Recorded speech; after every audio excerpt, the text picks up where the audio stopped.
Hello, what's up guys? I'm Kyle from KGR doing a re-review of the Figma link. This is the first Figma I ever got, and I've done a review for this a long time ago, but since I've done that review, my format has changed so much, so I feel like I should revisit this figure, see if it ages well, and plus I want to do good reviews again.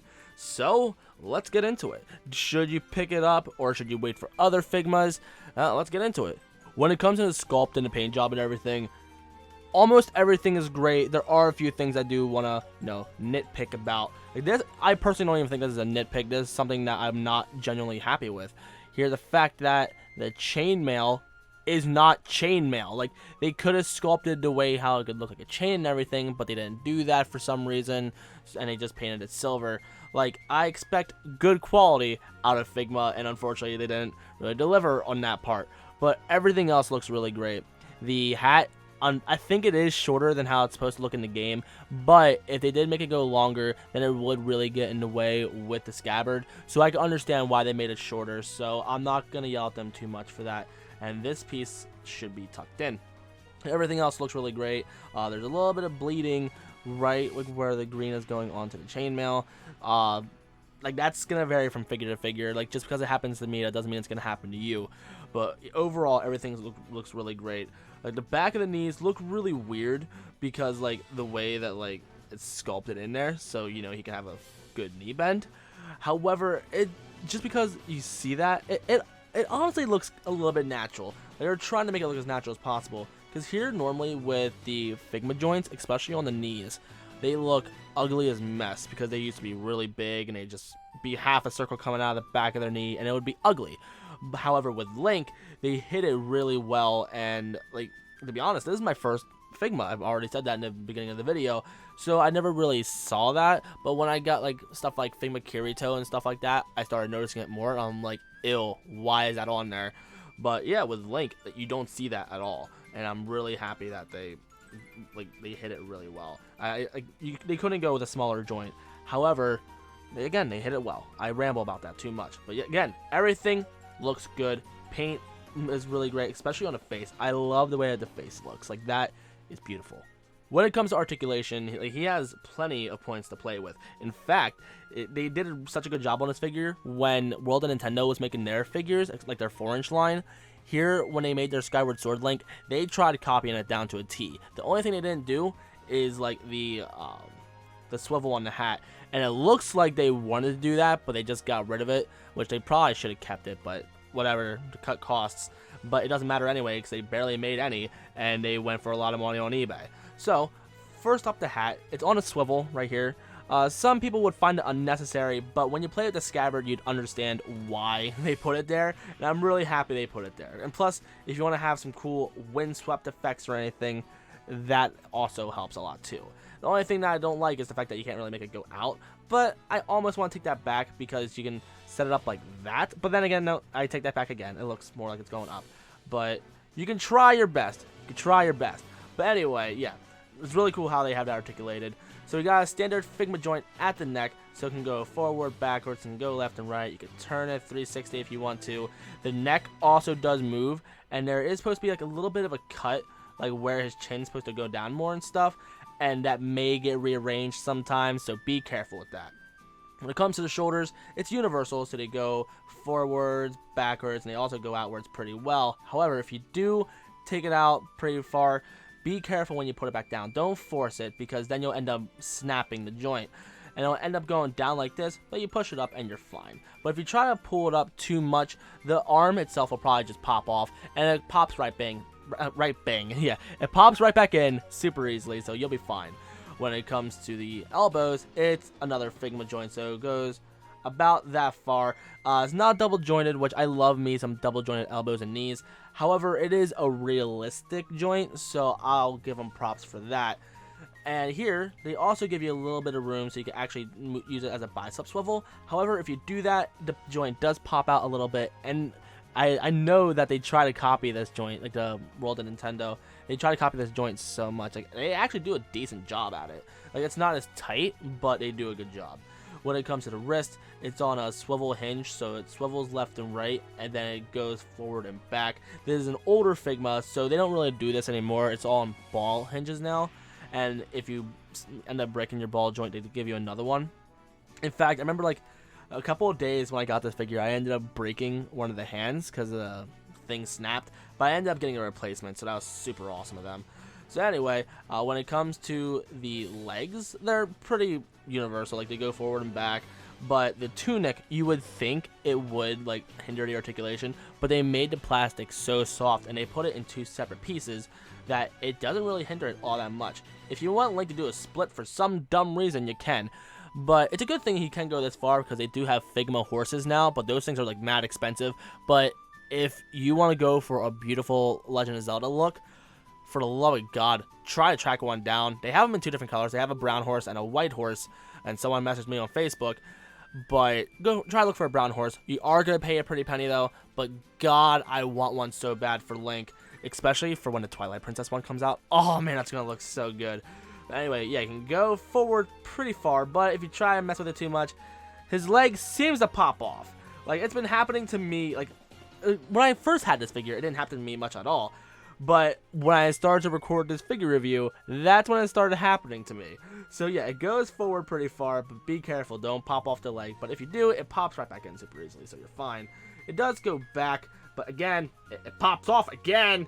And it irritates the hell out of me. But yeah, like I think that's a common problem with the Nintendo Figmas. I know it happened to my Figma Pit a lot, and I know that was a problem for the Samus. It didn't happen to me too much, but what the heck? What the heck? I think that's just a universal problem with Figmas as a whole. It's just that most of the time I just pick up the Nintendo ones, but now I'm starting to pick up more anime ones. But again, it doesn't happen to me all that much. It's just the Nintendo ones. But anyway, so when it comes to the knee joints, I was already rambling earlier on how well they perfected it. Okay, you can go back about that far. So yeah, it's a decent amount of range. Again, realistic, but not double jointed. So then they got the Figma joints down at the ankles, so they go forward and back, and you can rock them side to side if you want to. And I'm really, really pleased with how they managed to pull that off, because they are freaking scientists. And then you got your tiptoe joint, which isn't too necessary, but it does help with a little bit of poses. So yeah, he's got plenty of articulation. He does a really good job. He also has a little ab crunch right here. I'm pretty confident I forgot that, so I'm sorry. So yeah, it's right there, and it looks like there's supposed to be a joint right here, but there isn't, and it makes me somewhat sad. To be honest, I don't really care, but yeah, they probably could have put a joint there. Link also does have plenty of accessories like hands, hair, face. So first up, we got the 2 fists right here. They look really good. Link, I'm trying to show you off, and you just go down and take a nap, you bastard. Anyway, so we got fists right here, and then we got a standard looking face and his hair that just looks normal. We also got the shouting face and the windswept hair. Most of the time, the windswept hair does look better with the shouting face, but there's some poses you can do that make it look really good with the regular face. Like, there's some poses that I do, but I'm not gonna say that I'm a beautiful artist, because I'm not beautiful. But anyway, this is the other effects you can play with. Alongside the fists, when it comes to hands, we also got these relaxed hands right here. We also got jazz hands, some angled hands for sword wielding, which I like how they give you a full set, like how they give you both left and right.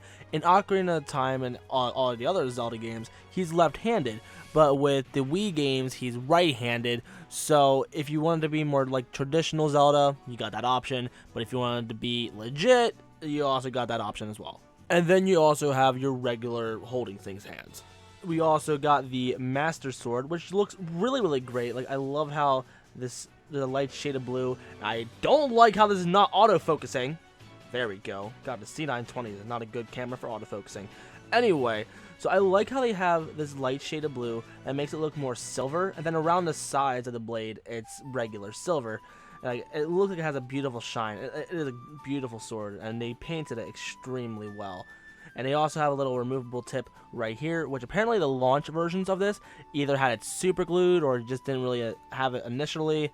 Because without this tip coming off, putting it in the hands is a pain. You would have to warp the fingers, and then when you do have it in the hands, then it'll be really loose. And that's something that I don't like about the Figma Kirito, because they don't do that for some dumb reason. and if you try to force it in without warping the fingers, you'll end up breaking the swords. So why they didn't do that for Kirito, I don't know, but I'm happy they did do that with Link. We also got the Scabbard, which is actually quite thick. It plugs directly right into his back. Here he has 2 holes in his back. This one right here is for his stand, and then the one up here is for his Scabbard. And it's on like a standard peg, like it's not like set on a specific pose. So if you want it to be like Skyward Sword, you can have it over here, but if you want it to be more like traditional Zelda, you can have it so he's left-handed as well. I also do love the paint job on it. They did a really good job on it, but eventually over time, when you plug it in and out all the time, the paint will chip on the peg, but it doesn't really matter all that much. It's mainly for people who are trying to like sell it and trying to buy one, and like it's like they want it to be in super pristine condition, but it doesn't really matter all that much in my opinion. You also got this little notch right here, which will show off why that's there in a minute. Also, the sword fits in really well. Here with the newer Figmas, they're probably not going to do this anymore because the Scabbard is really thick, and they wanted to look like a little bit more slimmed down. So they'll just have just like the hilt and everything that plug into the sheath, but then that's it. But like it stays in there really, really well. Like you can shake it as much as you can. It is not coming out. It is nice, snug, and tight. However, I don't put it in there too much because I'm afraid that it may end up scuffing the paint. So far, I haven't experienced that yet, so that's good, but that's just something that you might want to keep an eye out on. And we also got the Hylian shield, which does look pretty good. The only thing I do want to gripe about is here, there's supposed to be a hole right there, but they don't put it there. Luckily, with a Skyward Sword Link, they are going to fix that, but the fact they didn't put it in there is meh. But overall, it does look really, really beautiful. And we also got a strap, so you can pop that off and put that on Link if you want to. And then we got this little grip right here, which separates into 2 different pieces, and you can put it on either side if you want, or you can make it go across so it goes onto his Scabbard. Putting the shield on the Scabbard on his back, it's not too hard, but it does take some time. First up, you gotta take off this strap. So here you go. And then you take this and then you plug it into the sides. Don't plug it in fully yet. I would say push it on the one side and then have the other one just a little bit uplifted. And then you take your Scabbard and you make sure it's in between the notch and the peg. Slide it in, and then you press it in, and then you plug it into Link's back right here. This is one thing that the Jack specific figures do not do, and I know there's also a different Link. It's from Real Action Heroes. Those things are mad expensive though, so don't buy those unless you're a really true hard collector. So there you go. You got your shield looking all fancy on Link. Look at him looking like a hero, almost like the hero of time, but he is not the hero of time. But God, he does look pretty sexy. Suppose you want to put the shield on. It is a little bit of a task to get it on. Okay, you're going to need the regular gripping hand, and then what you're going to want to do is you're going to want to get the strap on. Okay, get a strap on. Oh! Anyway, what you want to do, here you don't even want to use a strap yet. You want to use the grips. Now, the grips can separate into 2 pieces, which is really nice. So you're going to want to slide one in. You can either go up or down. It doesn't really matter. And then you plug in the other half so it doesn't slide out. So there you go. And then you plug it into the appropriate side. Here, with the strap, it's kind of set like a positive and negative when it comes to the holes.